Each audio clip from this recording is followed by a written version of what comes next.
في قلب مدينة أكادير وعلى مقربة من جبال الأطلس والبحر الأطلسي ينتصب صرح رياضي عملاق يعرف بملعب أدرار. إنه ليس مجرد مكان لمباريات كرة القدم، بل رمز للتجديد الحضري، بوابة نحو المستقبل الرياضي للمغرب، ومكان يعيد تشكيل نفسه لاستقبال أكبر التظاهرات الرياضية القارية والدولية. اليوم، ومع اقتراب فعاليات كأس أفريقيا 2025 والاستعدادات للمستقبل، يكتسي ملعب أدرار حلة جديدة ويجري تغييرات عميقة في بنيته ومحيطه ليكون أكثر جمالاً، أداءً وأناقة. تم استبدال العشب في الملعب الرئيسي والملاعب الفرعية لضمان جودة عالية في الأداء واستعدادات مثالية للفرق الرياضية. جددت غرف التبديل بالكامل وغيرت المرافق التقنية المرتبطة بها. تم تحديث أماكن الضيافة، غرف الصحافة، نقاط الاعتماد والولوجات، وتأهيل مداخل وأجهزة حديثة لتسهيل دخول الجماهير. قامت المدينة بزرع أكثر من 1000 شجرة حول الملعب وعلى الطرق والمسارات المؤدية إليه في عملية ضخمة للتشجير أعلن عنها مؤخرا بهدف تحسين المظهر البيئي والوظيفي للمكان. يجرى حاليا تطوير مرافق الحديقة الكبرى حول الملعب، حيث تم إطلاق مشروع إضاءة عامة بميزانية تقارب 27,400,000 درهم لإضاءة الحدائق والممرات والمناطق المحيطة. يجرى تحسينات في البنية التحتية المحيطة، إعادة تأهيل الطرق، الأسوار، الأرصفة، نظام الصرف، شبكات الري، والمرافق الحضرية المحيطة بالملعب. تم توسيع مواقف السيارات في المرحلة الأولى من الترميم، حيث ارتفعت القدرة من حوالي 2600 موقف إلى حوالي 4100 موقف لتسهيل وصول الجماهير والفرق.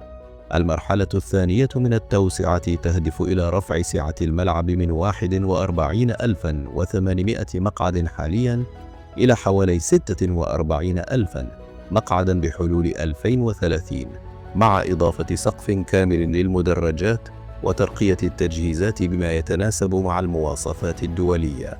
تم إطلاق مشروع بناء قاعة مغطاة متعددة الأنشطة بجانب الملعب بطاقة استيعاب تصل إلى 3000 مقعد لأجل استضافة الرياضات المتعددة ككرة السلة، كرة اليد، كما تستعمل للعروض والفعاليات الثقافية.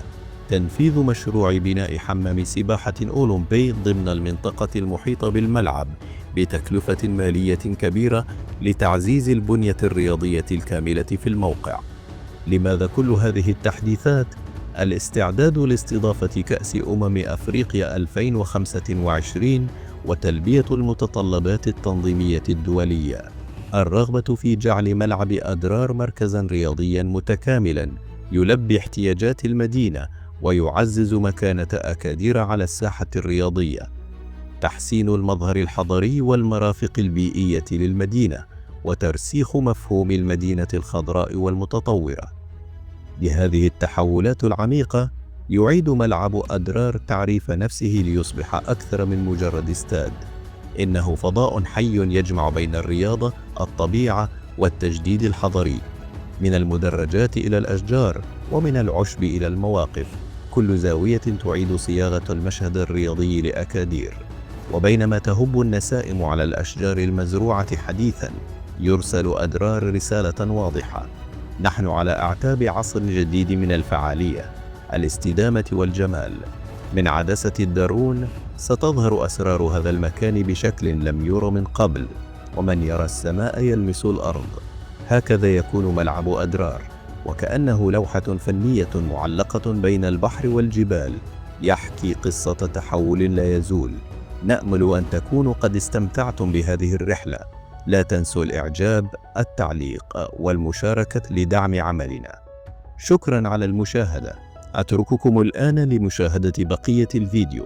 إلى اللقاء في الفيديو القادم، مع السلامة.